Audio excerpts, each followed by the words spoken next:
जब कभी भी गाजर के हलवे की बात शुरू हो तो मन में सबसे पहले यही ख्याल आता है कि कौन घिसता रहेगा, कौन घंटों बर्तन में कड़छी हिलाएगा। इस सारे झंझट से छुटकारा पाने के लिए मैं लेकर आई हूँ एक नई ना कोई घिस घिस होगी, ना ही कोई कद्दूकस। बस जल्दी से गाजर को छीलिए, काटिए और घंटों का काम मिनटों में निपटाएंगे। और टेस्ट भी बिल्कुल वैसा ही आता है जैसे कि आप शॉप से या फिर किसी शादी में खाते हैं। अगर सर्दी में यानी कि विंटर सीजन में आपने गाजर का हलवा नहीं बनाया तो समझिए कुछ नहीं बनाया। पर सबसे पहले वीडियो स्टार्ट करने से पहले अगर आपने मेरे चैनल को सब्सक्राइब नहीं किया है तो पहले मेरे चैनल को सब्सक्राइब कर दीजिए ताकि मेरी हर नई वीडियो की नोटिफिकेशन सबसे पहले आप तक पहुंचे। मैं अक्सर ऐसी डिलीशियस रेसिपीज अपने चैनल पर डालती रहती हूँ और अगर आपको वीडियो पसंद आए तो इसे लाइक एंड शेयर भी जरूर कीजिएगा। तो सबसे पहले मैंने 1 किलो गाजर ली है जो कि लंबी, पतली और लाल है। जो लाल वाली गाजर होती है जो खाने में बहुत ही मीठी होती है, तो इसलिए इसमें चीनी भी कम पड़ेगी क्योंकि गाजर का हलवा अक्सर चीनी से नहीं गाजर की मिठास से ही मीठा होता है। तो सबसे पहले हमें गाजर को अच्छी तरह से छील लेना होगा। जहाँ पर इसके बाल होते हैं उन बालों को भी अच्छी तरह से निकाल दें क्योंकि अक्सर इन बालों में मिट्टी फंसी रह जाती है और धोने के बाद भी वो मिट्टी निकलती नहीं है। तो अब हम इसे थोड़ा सा ऊपर से और थोड़ा सा नीचे से इसका जो वेस्ट पार्ट होता है उसे कट कर देंगे। तो इस तरह मैंने सारी गाजर जैसे कि छील ली है।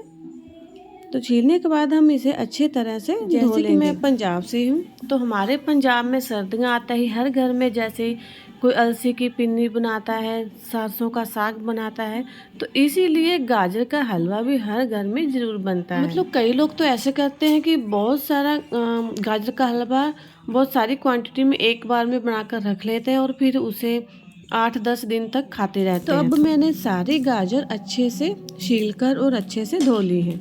तो अब देखते हैं कि क्या करना है। तो जहाँ पे देखें कि हमें गाजर को बिल्कुल भी घिसना नहीं पड़ेगा, हमें बस इसके गाजर के 3 से 4 टुकड़े ही करने हैं, अदरवाइज 2 टुकड़े ही बहुत हैं गाजर के। और इसके बीच में जो एक जो बड़ा सा डंडल होता है उसे भी निकाल दीजिए क्योंकि ये बिल्कुल टेस्टलेस होता है, इसका कोई हमें जहाँ पर इतनी मेहनत नहीं करनी पड़ती। बस हमारा जो पूरे गजरेले का प्रोसेस है वो सिर्फ 15 और 20 मिनट में बनकर तैयार हो जाता है। आप पूरी वीडियो को एंड तक जरूर देखिएगा क्योंकि बीच बीच में मैं कुछ ऐसे टिप्स बताऊंगी जिससे कि हमारा जो गाजर का हलवा है वो बिल्कुल जैसा कि शादी में खाते हैं आप लोग बिल्कुल वैसा ही बनेगा। तो देखिए बातें करते करते हमारी जो सारी गाजर थी मैंने वो कट कर ली है। तो अब चलते हैं नेक्स्ट प्रोसेस की तरफ। अब जहाँ पर मैं आपको एक मेन बात बता दूं कि हमें गाजर को उबालना है कुकर में। और उबालना कैसे है, हमें इसमें कोई पानी नहीं डालना है। मैंने पूरे गाजर के हलवे के लिए सिर्फ 1 गिलास दूध ही लेना है, बट अभी मैं हाफ गिलास ले रही हूँ गाजर को उबालने के लिए। अगर हम इसमें ज़्यादा दूध डालेंगे तो इसकी सीटी नहीं बजेगी। गाजर को उबालने के लिए इसमें पानी बिल्कुल मत डालिएगा क्योंकि जो टेस्ट हमारे गाजर के हलवे का दूध डालने से आता है वो पानी डालने से नहीं आएगा। जहाँ पर आपको एक और सजेशन देना चाहूँगी कि जैसे आप अगर ज़्यादा क्वांटिटी में गाजर ले रहे हो 3-4 किलो या फिर इससे भी ज़्यादा, तो आप हमारी गाजर को कुकर में नहीं किसी और खुले बर्तन में। तो अभी मैंने इसमें 1 बड़ा चम्मच देसी घी का डाल दिया है। घी डालने से क्या होगा कि हमारी गाजर पकते समय नीचे नहीं लगेगी और जलेगी नहीं। अगर आप यही प्रोसेस किसी खुले बर्तन में करेंगे तो उसे बहुत ज़्यादा टाइम लग जाएगा। तो अब हम कुकर का ढक्कन लगा देंगे और 2 विसल आने देंगे और गैस फ्लेम को भी हमें बिल्कुल लो रखना होगा। तो अभी मैंने गाजर को 2 विसल लगा ली है। तो चलिए अब खोल कर देखते हैं कि क्या हाल है इसका। गाजर बहुत जल्दी से पक जाती है इसलिए इसे ज़्यादा सीटी की ज़रूरत नहीं पड़ती। तो चलिए अब खोल कर देख लेते हैं कि क्या हाल है हमारे गाजर का। वाह, आप देख सकते हैं कि जो गाजर है काफ़ी सॉफ्ट हो चुकी है। तो अभी हमें इसे और पकाना है। तो अब हम इसे किसी और बर्तन में निकाल लेते हैं जिसमें हमें गाजर को पकाना है। मैंने एक कढ़ाई ली है, आप कोई भी बड़ा सा यूटेंसिल ले सकते हैं। मैंने सारी गाजर इसमें ऐसे ही पलट दी है, जो बीच में थोड़ी रह गई है वो मैं कड़छी की हेल्प से निकाल लूँगी। अब हमें क्या करना है, आप कोई भी मैशर ले लीजिए या फिर आप करछी ही ले लीजिए, उसकी हेल्प से हमें गाजर को थोड़ा थोड़ा मैश करना है। ज़्यादा मैश नहीं करेंगे, बस ज़रा सा, क्योंकि अब हम इसे जब गैस पर पकाएंगे तो जो खुद भी खुद मैश होती जाएगी।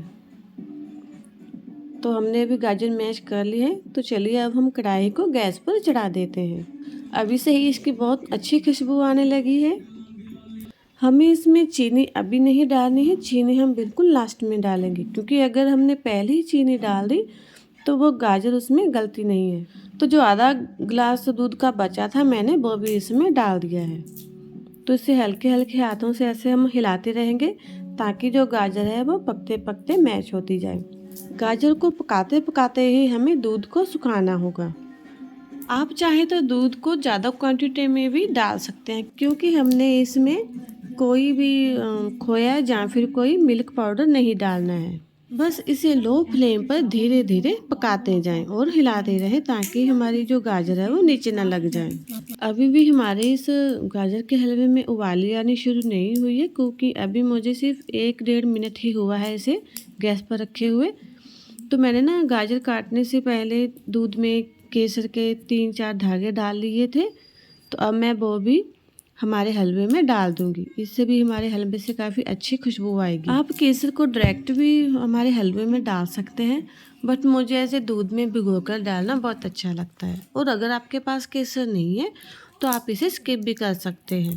फ्लेवर के लिए हम इलायची पाउडर भी डालने वाले हैं। तो भी इसे भी अच्छे से मिक्स कर लेंगे और गाजर को थोड़ा थोड़ा ऐसे हिलाएंगे कि जैसे हम मैश करते हैं, ताकि गाजर भी साथ साथ मैश होनी चाहिए। तो अब चलते ड्राई फ्रूट्स की तरफ। मैं ड्राई फ्रूट्स बहुत कम मात्रा में डाल रही हूँ, आप चाहें तो ज़्यादा डाल सकते हैं। अगर आप चाहें तो इन्हें चाकू की हेल्प से लंबा लंबा काट सकते हैं, बट मैं इन्हें ऐसे ही छोटे छोटे पीसेज में पीस लूँगी। आप यहाँ पर पिस्ता और किशमिश भी डाल सकते हैं, बट किशमिश एंड में डालिएगा, अगर आप अभी डाल देंगे तो वो फूल जाएगी। और अगर आप चाहें तो ड्राई फ्रूट्स को शैलो फ्राई करके थोड़ा पीस कर फिर इसमें डालिए, उससे भी काफ़ी अच्छा टेस्ट आता है। तो इन्हें अच्छे से मिक्स कर देते हैं। अब बारी आती है फ्लेवरिंग एजेंट की। तो उसके लिए मैं डाल रही हूँ इलायची पाउडर। इसमें मैंने छोटी इलायची और बड़ी इलायची दोनों पीस रखी है पहले से ही। तो अब मैं डालने वाली हूँ बिल्कुल थोड़ा सा ज़रा सा like a pinch food colour, red food colour डाल रही हूँ।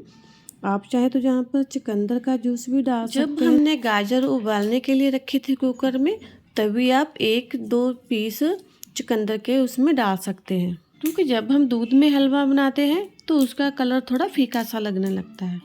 हाँ, ये कलर भी ऑप्शनल है, अगर आप नहीं डालना चाहें तो मत डालिएगा। तो अब स्वीटनेस के लिए मैं जहाँ पर डाल रही हूँ 1 कटोरी चीनी। 1 किलो गाजर थी तो मैं 1 कटोरी चीनी डाल रही हूँ। आप अपने हिसाब से चीनी कम ज़्यादा भी कर सकते हैं।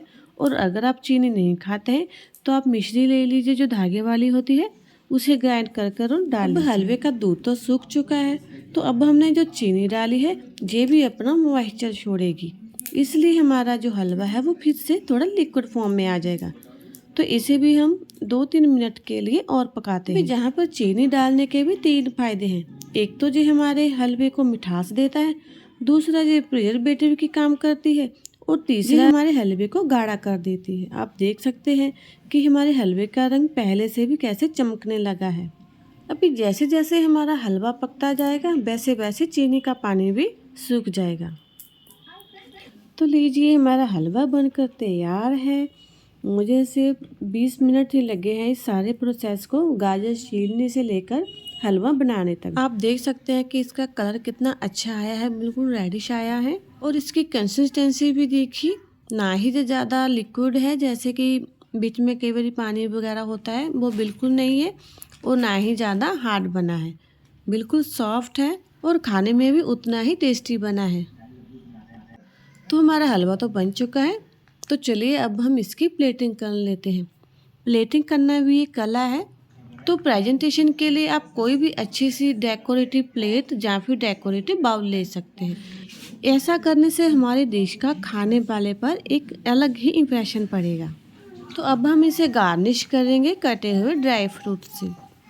आप कोई भी ड्राई फ्रूट्स ले सकते हैं गार्निश के लिए, या फिर आप सैफरन के धागे भी ले सकते हैं। तो ये देखिए जो हमारा गाजर का हलवा है वो देखने में ही इतना डिलीशियस और टेस्टी लग रहा है, तो खाने में कितना अच्छा होगा। उम्मीद करती हूँ कि आपको आज की रेसिपी बहुत अच्छी लगी होगी। मैं अपने चैनल पर अक्सर ऐसी डिलीशियस रेसिपीज डालती रहती हूँ। आप चाहें तो मेरे चैनल पर जाकर देख सकते हैं। वीडियो को लाइक एंड शेयर करना मत भूलिएगा। तो मिलते हैं नेक्स्ट वीडियो में, तब तक के लिए सत श्री अकाल।